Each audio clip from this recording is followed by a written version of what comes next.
Qu'elles sont joyeuses, les cloches de nos cathédrales, de nos églises et de nos petites chapelles de campagne. Depuis des siècles, elles sonnent, un peu comme des voix venant du ciel qui nous appellent et viennent réjouir nos cœurs. Mais comment sont-elles fabriquées et quelle est leur histoire? Il y a tant de choses à raconter sur elles. Les fonderies de cloches les plus renommées au monde se trouvent en France, où leur savoir-faire ancestral leur attire des commandes du monde entier. L'une, reprenant une tradition datant déjà du Moyen-Âge, est installée depuis 1865 en Normandie, dans le sud du Cotentin. C'est la célèbre fonderie Cornille-Harvard qui se trouve à Villedieu-les-Poêles, cité du cuivre depuis des siècles. Elle produit plus d'une centaine de cloches chaque année. L'atelier offre une visite passionnante et amusante, une belle escapade de vacances entre les plages du débarquement et la magnifique baie du Mont-Saint-Michel. Il y avait aussi près d'Orléans la fonderie Bollé, très connue, implantée à Saint-Jean-de-Braille dès 1838, mais elle a fermé en 2011. Enfin, une autre fonderie se trouve en Savoie, à Sévrier, au bord du lac d'Annecy. C'est la non moins célèbre fonderie Paccard, dont les cloches sont universellement réputées. Et la fondation de celle-ci, peu après la Révolution, commence par une belle histoire. Le jour se lève à peine quand, en ce matin brumeux de l'hiver 1795, un jeune homme vigoureux dirige avec entrain sa petite carriole vers la cité d'Annecy. Il a rendez-vous avec l'évêque Monseigneur Pagette, et, parvenu sans encombre au terme de sa course, s'arrête bientôt devant le palais épiscopal. L'évêque accueille aimablement son visiteur qui se présente. Antoine Paccard, 24 ans, élu quelques mois plus tôt maire du petit village de Quintal, au pied de la grosse montagne du Semnoz, couverte de forêts. Ce jeune élu est très préoccupé par l'absence de prêtre dans son village après tous les malheurs de la Révolution. Il rappelle à l'évêque que le curé de Quintal, il y a 5 ans, a dû quitter précipitamment son presbytère à cause des révolutionnaires. Ceux-ci sont arrivés très vite, ont saccagé l'église et pour finir ont emporté les 2 cloches pour les fondre et en faire des canons. Maintenant, il n'y a plus de messe, plus de baptême ni de mariage. C'est une église vide, dévastée, comme morte. L'évêque, confronté à ce problème dans beaucoup de ses paroisses, répond simplement à Antoine.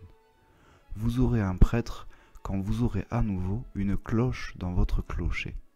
Sur la route du retour, Antoine réfléchit et, loin de se décourager, décide de demander à Jean-Baptiste Piton, qui est un maître saintier réputé, de fondre une cloche pour l'église de Quintal. Peu de temps après, le fondeur de cloches arrive dans le village avec tout son matériel, et comme il en a l'habitude, réclame un volontaire jeune et fort pour l'aider. Les regards se tournent aussitôt vers Antoine, très estimé des villageois qui admirent sa débrouillardise et son sens de l'organisation. C'est donc lui qui va seconder le maître saintier dans sa tâche. La cloche est fondue en quelques jours sur la place du village, dans l'allégresse générale. Ces premiers tintements que les villageois guettent avec émotion marquent le début du renouveau. Enfin, Quintal va reprendre vie. Et sur la cloche, toute neuve et brillante, on a gravé en belles lettres régulières « Si je survis à la terreur, c'est pour annoncer le bonheur. Quel beau programme, plein d'espérance. » Le maître saintier est reparti car la plupart des fondeurs à cette époque sont itinérants. Et l'évêque, fidèle à sa promesse, envoie bientôt un prêtre à Quintal. Entre-temps, Antoine, lui, a décidé d'installer à Quintal une fonderie de cloches. C'est l'origine de la fonderie Paccard, aujourd'hui la plus grosse fonderie de cloches de France. Mais elle a commencé bien modestement. Antoine Paccard, maintenant qu'il a bien vu de près comment on fabrique une cloche, décide donc de se lancer dans l'aventure. Il ouvre à Quintal un petit atelier de fonderie avec un premier four. L'installation est encore réduite, mais déjà les commandes se succèdent et quelques années plus tard, les enfants d'Antoine, Claude et Jean-Pierre, qui sont devenus à leur tour de vrais fondeurs de cloches, reprennent le flambeau de l'entreprise familiale. Quand les cloches sont fabriquées, il faut ensuite les transporter pour les livrer à leur lieu de destination. Or, à cette époque, 1857, le chemin de fer vient d'arriver à Annecy. Quel grand progrès! C'est fantastique de voir maintenant ces premiers trains qui sillonnent les campagnes et permettent de relier rapidement des villes entre elles, beaucoup plus vite qu'en carriole ou en diligence. Claude Paccard décide alors de transférer la fonderie familiale de Quintal jusqu'à Annecy-le-Vieux, à quelques kilomètres de là. C'est un grand déménagement, mais il y aura plus de place, des installations plus modernes, le train ne sera pas loin. C'était vraiment la bonne décision à prendre. Et en effet, plus que jamais, les commandes affluent, même au-delà de la France, avec presque 800 cloches fabriquées chaque année. Georges et Francisque Paccard perfectionnent maintenant la réalisation des cloches. Dessin de la courbe, justesse des sons, il faut que tout soit parfait. Et ils acquièrent ainsi une telle réputation qu'en 1891, leurs efforts sont récompensés par la commande d'une cloche exceptionnelle. En 1873, à Paris, l'Assemblée nationale décide la construction dans la capitale d'une grande église dédiée au Sacré-Cœur de Jésus pour que cessent les malheurs de la France. On l'appelle alors la basilique du vœu national, mais elle est beaucoup plus connue maintenant sous le nom de basilique du Sacré-Cœur de Montmartre, visitée par des touristes du monde entier. Elle a été financée par des dons, modestes ou importants, venus de toute la France. Les habitants de la Savoie, eux, sous l'impulsion de Monseigneur Lelieu, archevêque de Chambéry, décidèrent de faire fondre une cloche pour la campanile, tour qui abrite les cloches de la basilique. Ce sera la célèbre savoyarde, qui avec ses 19 tonnes et plus de 3 mètres de hauteur, est la plus grosse cloche de France qu'on peut entendre jusqu'à 10 km à la ronde.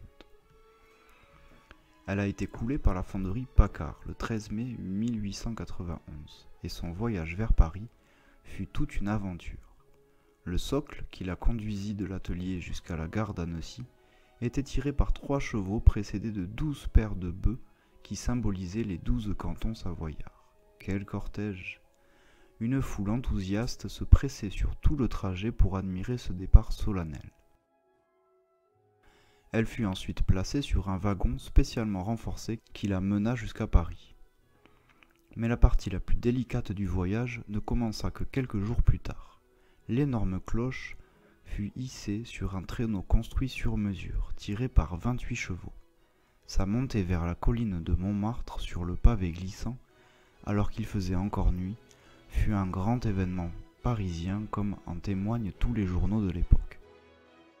Et c'est ainsi que la célèbre cloche, la Savoyarde, de son vrai nom, Françoise Marguerite du Sacré-Cœur de Jésus, arriva enfin à destination à l'aube du 16 octobre 1895, en la fête de Sainte Marguerite Marie.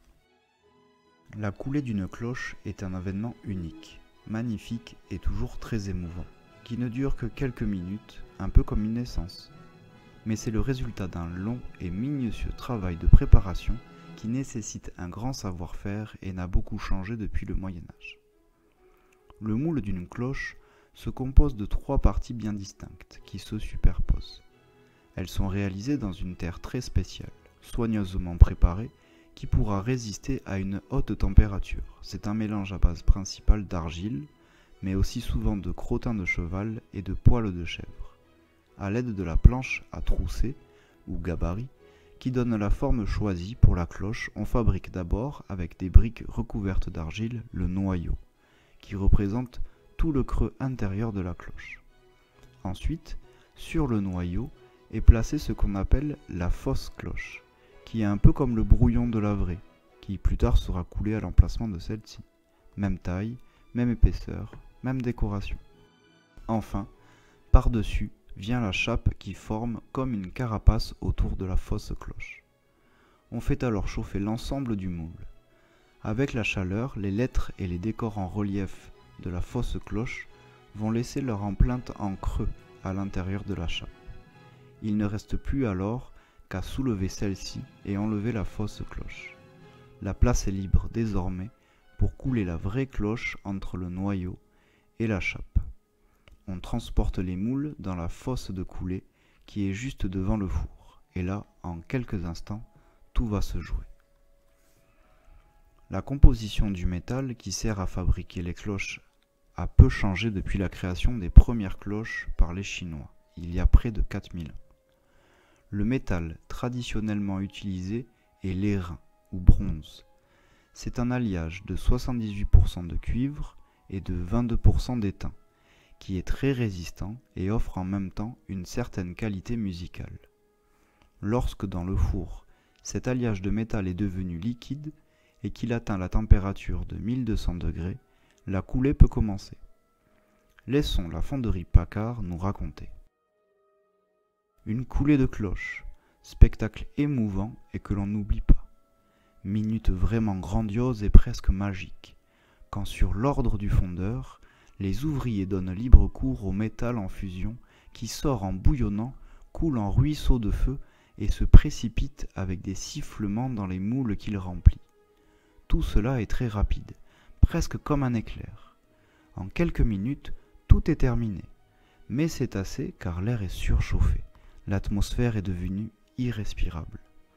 On s'empresse d'aérer, cependant que le prêtre, qui a déjà béni le métal avant sa sortie du four, rend à Dieu, parmi le silence de tous les assistants, de justes actions de grâce.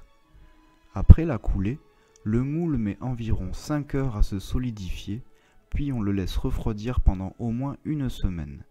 Ensuite, la chape est cassée et on voit enfin apparaître, brute de fonderie, la cloche toute neuve. Elle est grise et ne brille pas encore. Les ouvriers vont la brosser, la polir, la ciseler et enfin il faudra surtout l'accorder pour qu'elle ait un beau son. En effet, le son de la cloche est capital et à chaque cloche correspond une note précise de la gamme, qui va dépendre de beaucoup de choses. La taille de la cloche d'abord. En effet, plus la cloche est grosse, plus le son est grave. Mais le son dépend aussi du rapport entre le diamètre de la cloche et son épaisseur, de la forme qui lui a été donnée, de la qualité du métal et surtout de la précision du travail de l'accordeur. C'est lui qui choisit à quel endroit et sur quelle épaisseur il faudra par exemple enlever du métal en meulant à l'intérieur pour corriger la hauteur de la note. La cloche est en effet un véritable instrument de musique, et le plus ancien de tous les temps puisqu'on en trouve déjà dans les tombeaux préhistoriques, même si à cette époque les cloches étaient beaucoup plus rudimentaires. De nos jours, un soin tout particulier est apporté à l'accordage des cloches, c'est pourquoi l'accordeur a un rôle si important. C'est son oreille qui détermine le son final de la cloche. Le rôle de l'accordeur est encore plus exigeant quand il s'agit d'un carillon, c'est-à-dire d'un ensemble de cloches. Non plus une seule, mais 3 ou 4, ou plus encore, qui pourront ainsi jouer de vrais morceaux de musique avec toutes les notes de la gamme. Il faut alors que celui qu'on appelle le facteur de carillon accorde toutes les cloches pour que leur son aille bien ensemble et que le carillon soit harmonieux. Il y a dans le monde très peu de facteurs de carillon qui connaissent vraiment bien cette technique de l'accordage. Pour l'exposition universelle de Paris en 1937, c'est encore la fonderie Paccard, réputée dans le monde entier pour son excellence musicale, qui réalisa le premier carillon accordé de 37 cloches.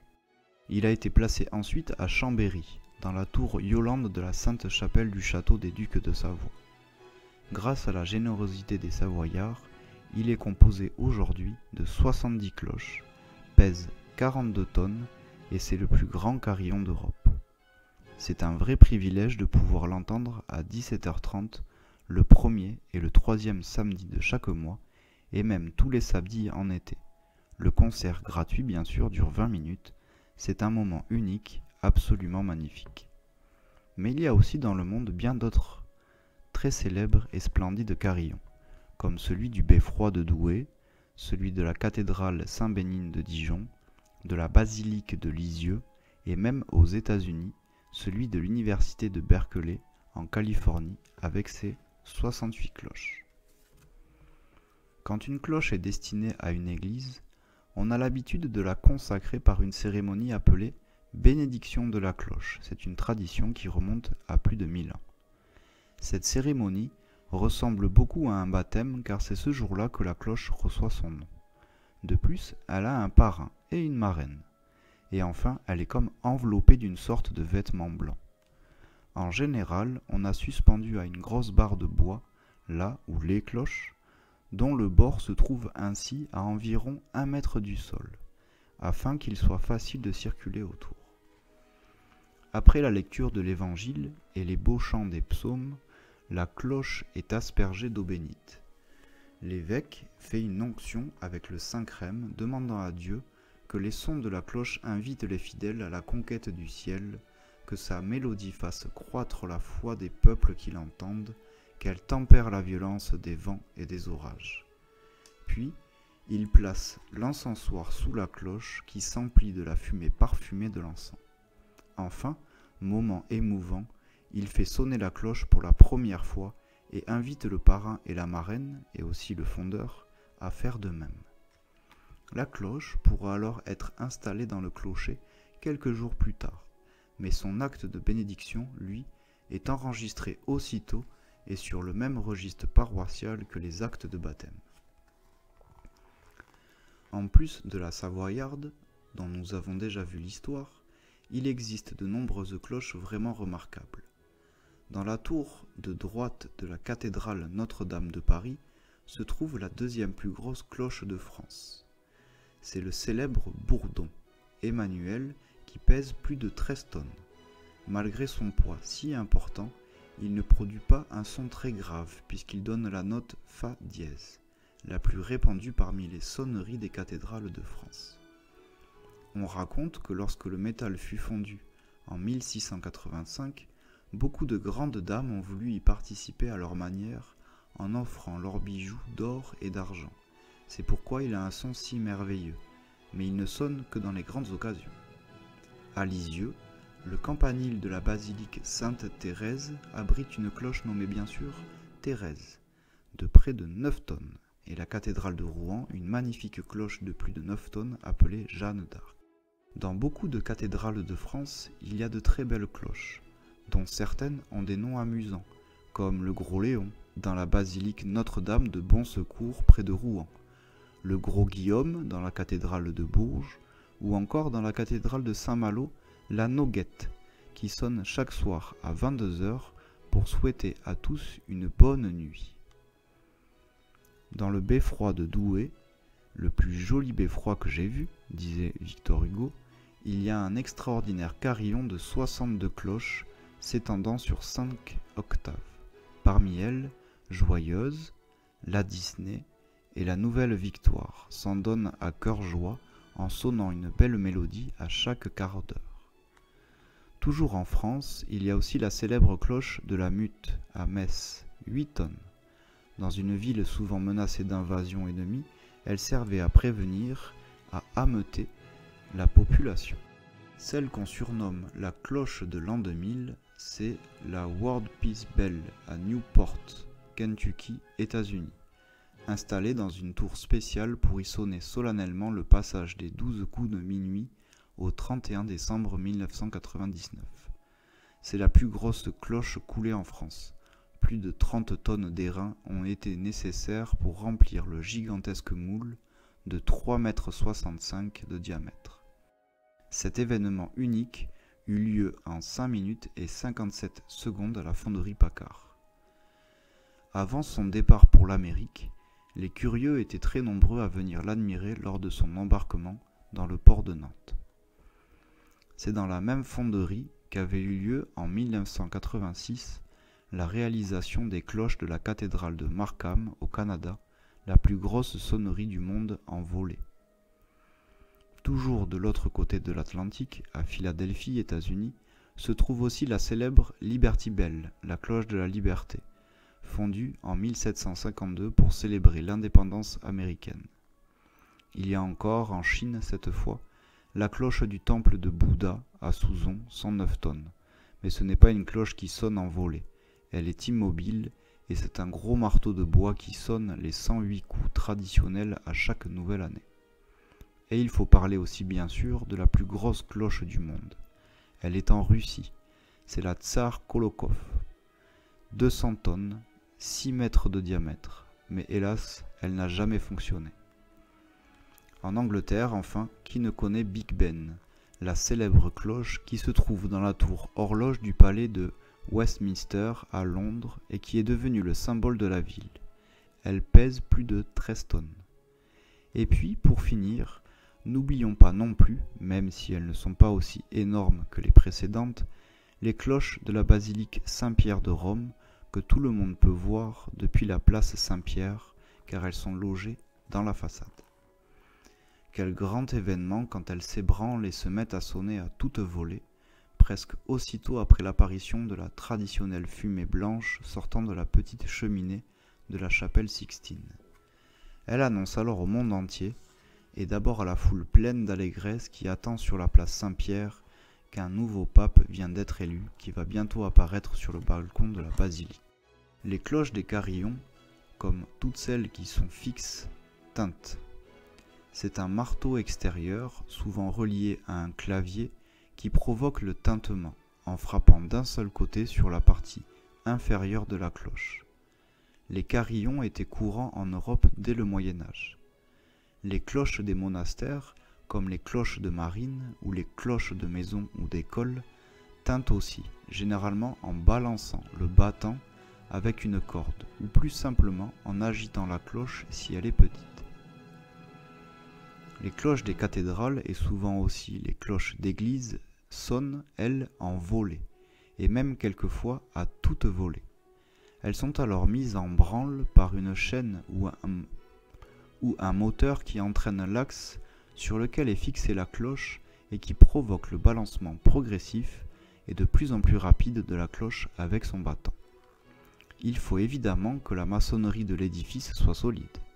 À titre d'exemple, le battant de la Savoyarde pèse 850 kg. C'est pourquoi on a eu bien peur le jour de l'incendie de la cathédrale Notre-Dame de Paris en 2019, car si les tours avaient été fragilisées, le précieux bourdon Emmanuel et les autres cloches qui sont dans les tours auraient pu être perdus à tout jamais. Il y en avait justement de toutes neuves, 5 cloches d'1 tonne à 6 tonnes, qui avaient été produites en 2013 par la fonderie Cornille-Havard à l'occasion des 850 ans de la cathédrale. Le plus grand ensemble de volets en France se trouve dans la cathédrale Notre-Dame de Strasbourg. C'est aussi, avec ses 16 cloches, une des plus harmonieuses sonneries d'Europe. On appelle plénum la sonnerie de la totalité des cloches d'une église ou d'une cathédrale. Mais bien sûr, c'est réservé aux grandes fêtes religieuses ou à des événements exceptionnels. Il y a un cas où les cloches ne sonnent pas en volée, mais tintent seulement sur une seule note, ou parfois deux, ce qui donne un son triste, c'est le glas, qu'on sonne pour annoncer l'agonie ou le décès de quelqu'un. Même s'il y avait des cloches depuis très longtemps dans toutes les civilisations, ce sont les premiers chrétiens qui ont fait de la cloche un signe d'appel et de ralliement. Une légende rapporte qu'au IVe siècle, l'évêque Saint Paulin de Nole, dans le sud de l'Italie, fut le premier à installer des cloches dans les églises.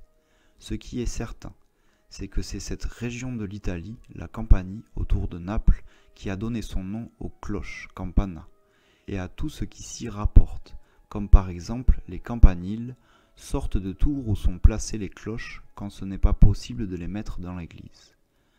Mais le mot cloche, lui, vient de l'irlandais clock, car on sait que, dès le 5e siècle, des moines chrétiens fondaient des cloches en Irlande. Depuis très longtemps, le son des cloches a rythmé la vie des chrétiens. Les cloches sonnent pour tous les événements de la vie des paroisses. Baptême, mariage, funérailles, messe du dimanche. Et puis, c'est bien pratique aussi de ne pas avoir besoin de montre pour savoir l'heure. 3 fois par jour, la cloche de l'église nous rappelle l'heure de l'Angélus, comme une maman qui appelle ses enfants pour la prière. Un beau tableau de Millet, très célèbre, qui se trouve au musée d'Orsay, montre justement des paysans qui s'arrêtent dans leurs travaux des champs vers 7 heures du soir pour prier quand ils entendent la cloche de l'Angélus. Il y a cependant 3 jours dans l'année où les cloches de nos églises se taisent complètement. C'est pendant la Semaine Sainte, à cause de la mort de Jésus sur la croix. À partir de la messe du jeudi saint, plus aucune cloche ne se fait entendre. C'est le grand silence. Mais quelle joie dans nos cœurs quand, à nouveau, nous les entendons sonner à toute volée pour célébrer la résurrection de Jésus pendant le Gloria de la messe de Pâques.